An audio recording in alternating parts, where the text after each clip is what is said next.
Hey friends, it's Laura with Laura's Handmade Haven. Welcome or welcome back. I'm so glad you joined me today. For the last little project we're going to do today, we're going to make a wristlet that we can use to pick up pins or store pins and binding clips on our wristlet when we're working in our craft room. So what we're going to need, I'm going to use four different fabrics rather, and a couple different other tools that I have in my supplies. So I'm using my 2-inch circle ruler. It's a Lori Holt by Riley Blake circle ruler. And I'm also using the V26 So Simple shape, which is the Jane Austen quilt. I haven't made the quilt, but let's use one of the shapes, right? So we're going to basically make a cute little flower on top, and the petals of the flower will store our binding clips, and then this circle will have a rare earth magnet inside of it, which will sit on the top of our wrist, and that will be allow us to have a magnetic base for some of our pins as we're, pinning on borders, or maybe we're doing something at the sewing machine and we need a place to like drop our pins as we go along. So I have a little bit of interfacing and then a little bit of fabric here. You're going to cut 4 pieces of fabric, 2 for each of your flowers, and then 2 pieces of fabric for the circle. But none of those need to be like super precise because we're going to use that interfacing to be the base for our sewing. So as long as your fabric is as big as this traced shape on your interfacing, you're good. So let's go ahead and get all of this cut.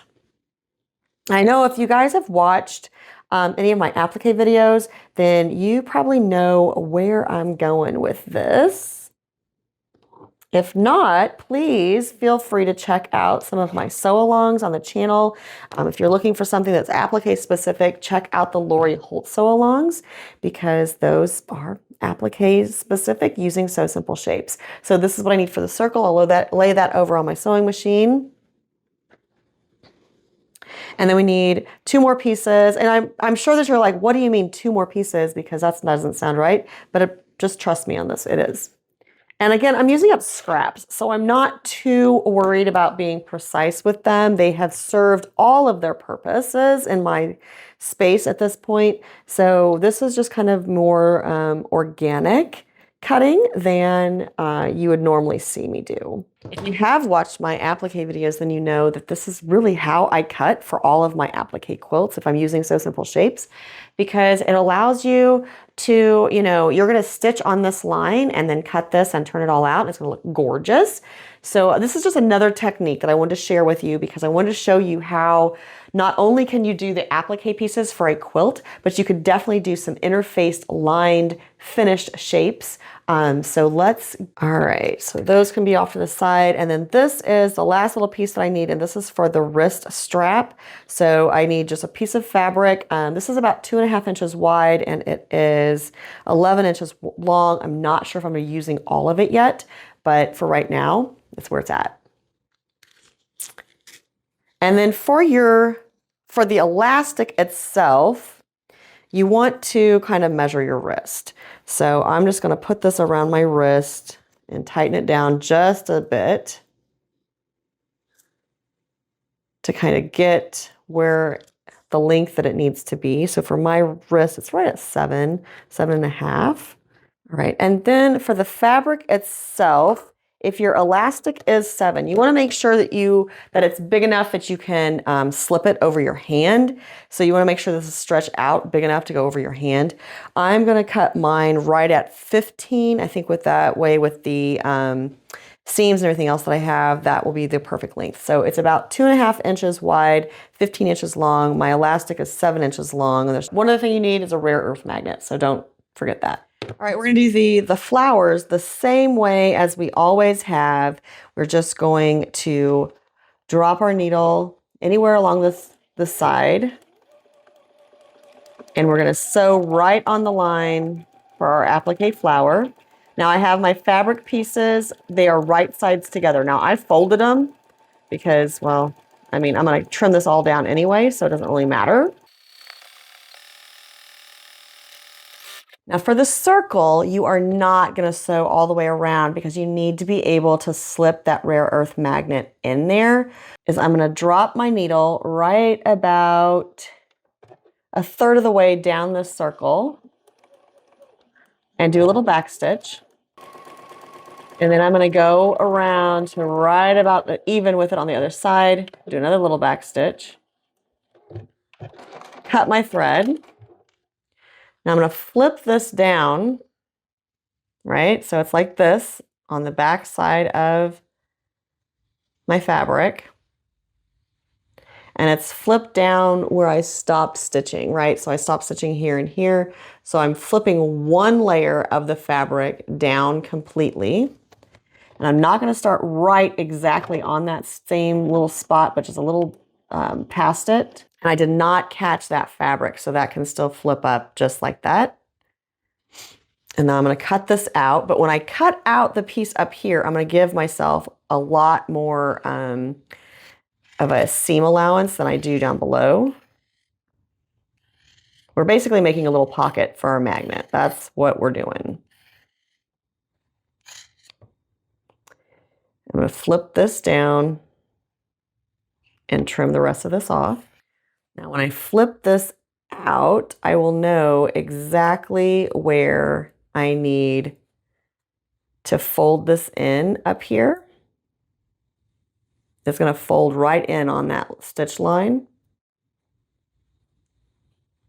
I'll be able to slip my magnet in, and then I'll be able to flip this in and hand stitch it into place. Okay, so that's yet to come. And these we're just going to cut out with about somewhere between 1/8 and 1/4 of an inch of a seam allowance. And then I'm going to grab my scissors and I'm going to cut the interfacing. And then I'm going to pull the fabric layers apart and cut just a small X in the center of this fabric. And that's going to be the back of our shape. You don't want this X to be bigger than your circle because your circle is what's going to hide it. If you watched my coffee series, I did some napkin rings very similar to this. The base for those were what were cut. They had a little bit of interfacing in them. Then we're just going to use the 2-point turner to push out the edges of the flower. Now we have interfacing in the middle, and then we have fabric on both the top and bottom of our flower. So that's going to be a really nice little finished look for our little wristlet. And then the center of our flower, which will have that magnet in it, will go right over this, and you'll never be able to see it. Now this isn't my top layer, the floral is, but you'd never be able to see that little cut in here from the bottom or the top because it's going to be hidden underneath that circle. All right, let me get the other one turned out and then we'll start assembling. I have the flowers sewn and they're turned, and we have basically everything we need. The last thing we need to do is just sew our little wrist strap. So I'm just going to take my piece of fabric here, and I'm actually going to sew the elastic across the end.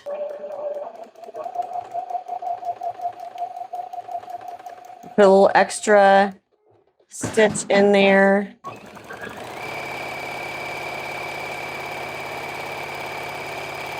And now once again, we're going to use the Turn It All tool to turn it out. Well, guess what? I wasn't recording. I'm so sorry. Basically what I did was I used a large safety pin and I put that through the ends of my elastic and then turned it out with the Turn It All tool, and then I fished the elastic ends out with this big safety pin. After that, I took my stiletto and I turned the ends of the other tube in on themselves and ran that elastic right out to the edge and sewed across that to hold the other end of the elastic in place. And now we're getting ready to attach it.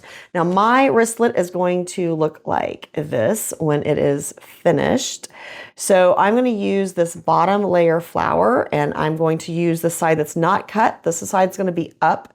So this side is at the bottom, and I'm just going to put the elastic band one right next to the other in the middle of this flower. Now, if you're concerned this may not fit your wrist at this point, make sure you do a little trial run there. You can pin it into place and put it on your wrist to make sure. If you're okay with it, then you can go ahead and just sew away. So I'm just going to do one end at a time. And I'm going to use a zigzag just because it'll just make it a little more secure.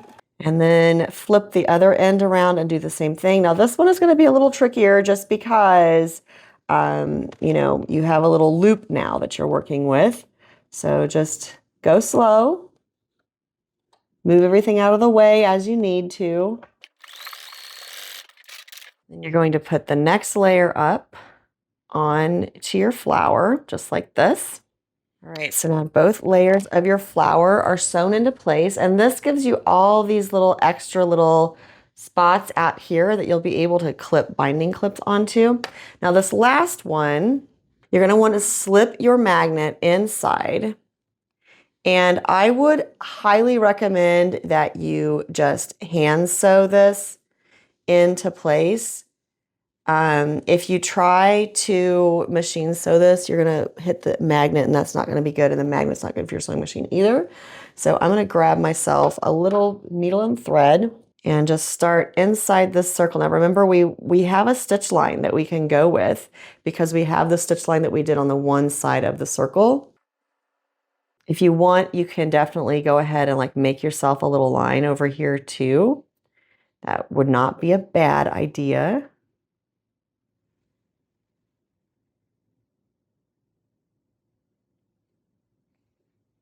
And then I'm just going to whip stitch this closed.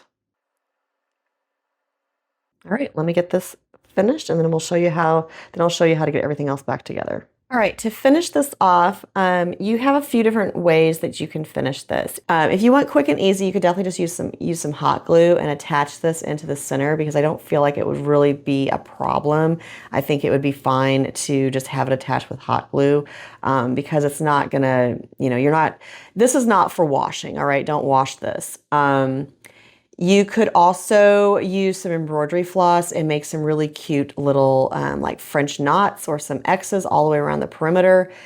Or you can do what I'm going to do, and I'm just going to, underneath here, start by using a double length of thread, and I'm just going to tack it into place underneath, coming out on that bottom edge, just sewing around the entire circle. Obviously, you may need to, you know, turn it and adjust as you go, but I'm just taking and catching part of that flower and then catching underneath the circle and just going through and doing a pretty rough whip stitch underneath there to hold it into place. Now, the rare earth magnets that I bought, I will link them down below.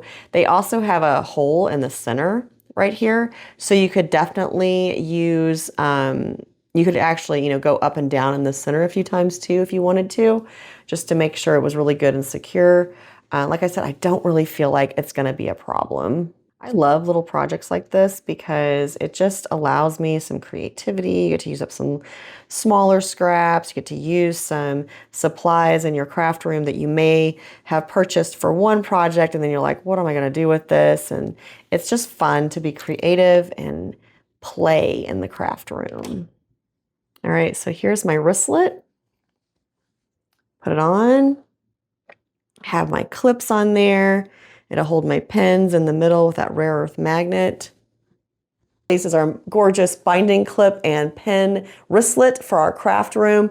Those little binding clips can clip right onto our little flower petals, and that rare earth magnet in the center here will help all of our pins stay in place and in reach. Before I wrap up, let me say thank you once again to Benartex for providing all the fabrics from the Red, White, and Sweet line for the Summer Barbecue series. I appreciate their support, and I loved being one of the 2026 social stars. Until next time, find joy in all you do. Carve out some time for crafting and creating, and remember, it's always better when you make stuff up.